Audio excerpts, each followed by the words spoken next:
يسوع.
مساء الخير عليكم جميعا، وتظل متابعة لوجوس تي في للأخبار وما يحدث في مصر مستمرة.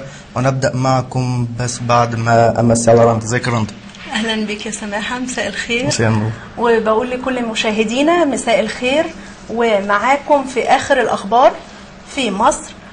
أول خبر معانا: صرف بدل الصحفيين قبل الخميس المقبل.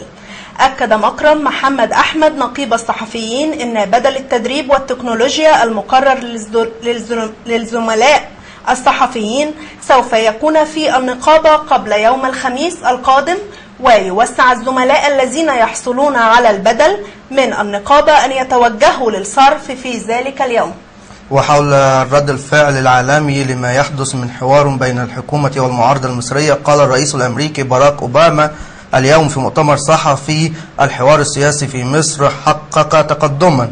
وردا على سؤال أحد الصحفيين حول تطوير الأوضاع في مصر، قال أوباما: مما لا شك فيه أن مصر على مصر سلوك الطريق الإصلاح، وأنا أعتقد أنهم سيحققون ذلك. وفي الإطار ذاته قال الائتلاف الحاكم الألماني برئاسة أنجيلا ميركل أن ألمانيا تعرض استضافة الرئيس مبارك لتلقي العلاج في حالة طلبه الرحيل من مصر. ونقل نائب رئيس الكتلة البرلمانية لحزب الاتحاد الديمقراطي المسيحي الحاكم بألمانيا أن إذا أرادت ألمانيا لعب دورا في استقرار مصر فعليها استضافة الرئيس محمد حسني مبارك كاستضافته في حالة مرضية وكشف مرضي عليه مطول وليس لجوءا سياسيا. وأيضا من داخل مصر، رفعت السعيد رئيس حزب التجمع يقول أن القوى السياسية تتمسك بتنحي الرئيس ومنح نائبه كل صلاحياته. وبدأت بالفعل مفاوضات بين عمر سليمان نائب رئيس الجمهورية وأيضا كل قوى المعارضة وشباب 25 يناير، ولكن ما هي النتائج؟ هذا ما سوف نعرفه من التقرير التالي. نذهب ونرى هذا التقرير. بين سليمان وممثلي الأحزاب والقوى السياسية بينهم جماعة الإخوان المسلمين أفضى إلى سلسلة من النتائج، منها تنفيذ التعهدات الواردة في خطاب الرئيس المصري حسني مبارك في الأول من فبراير، خاصة ما تعلق بعدم ترشحه لفترة رئاسية جديدة، وتحقيق الانتقال السلمي للسلطة، وإجراء تعديلات دستورية تشمل المادتين 76 و 77 وما يلزم من تعديلات دستورية أخرى، وتنفيذ أحكام القضاء في الطعون المقدمة في انتخابات مجلس الشعب، وملاحقة الفاسدين والمتسببين في الانفلات الأمني الذي حدث مؤخرا.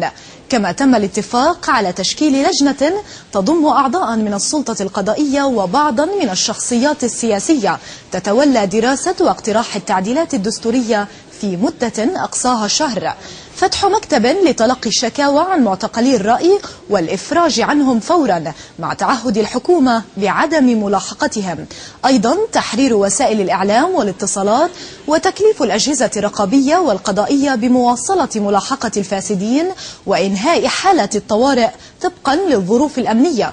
كما نص البيان على تشكيل لجنة وطنية للمتابعة تضم شخصيات عامة ومستقلة من الخبراء والمتخصصين وممثلين عن الحركات الشبابية تتولى متابعة تنفيذ ما تم التوافق